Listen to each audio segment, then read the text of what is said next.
ఇక మెథడాలజీకి సంబంధించి మీరు గమనించాల్సింది ఏంటంటే సిలబస్ మొత్తం పరిధిని చూస్తే చాలా విస్తృతంగా ఉంది.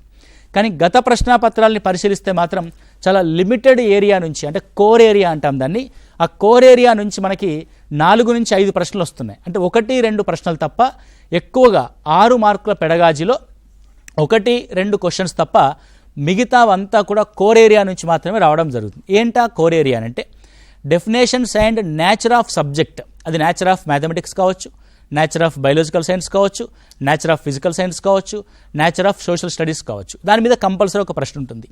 ఆ తర్వాత ఎయిమ్స్ అండ్ ఆబ్జెక్టివ్స్ నుంచి ఒక క్వశ్చన్ అడుగుతున్నాడు. మీరు ఎయిమ్స్ అండ్ ఆబ్జెక్టివ్స్ అనే టాపిక్ని ఇంటర్లింక్ చేసుకుంటూ, అంటే ఒకసారి ఎయిమ్స్ అండ్ ఆబ్జెక్టివ్స్ ఒక సబ్జెక్ట్లో చదివామనుకోండి, మిగతా దానికోసం చదవాల్సిన అవసరం లేదు.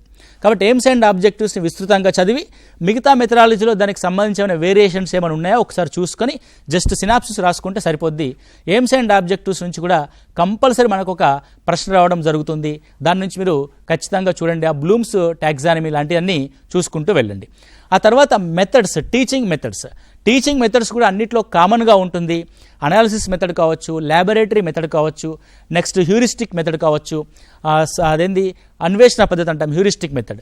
సో ఆగమన పద్ధతి కావచ్చు, నిగమన పద్ధతి కావచ్చు, లెక్చర్ మెథడ్ కావచ్చు, లెక్చర్ కమ్ డెమాన్స్ట్రేట్ మెథడ్ కావచ్చు, ఇవన్నీ ప్రతి దాంట్లో కూడా కామన్గా ఉంటున్నాయి.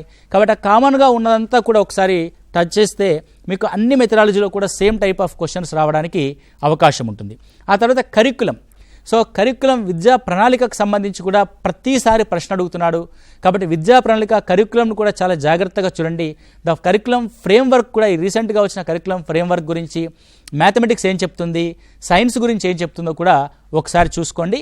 ఆ తర్వాత ఎవాల్యుయేషన్ సంబంధించి కూడా మనకి క్వశ్చన్ అడుగుతూ ఉన్నాడు. విద్యా ప్రణాళిక ఉంటుంది, ప్లానింగ్, ఓకేనండి. అంటే క్లాస్ రూమ్ ప్లాన్, అంటే ఒక లెసన్ ప్లాన్ ఏ విధంగా ఉంటుంది, యూనిట్ ప్లాన్ ఏ విధంగా ఉంటుంది, వార్షిక ప్రణాళిక ఏ విధంగా ఉంటుంది అని ఈ 3 ప్లాన్స్కి సంబంధించి చూసుకోండి.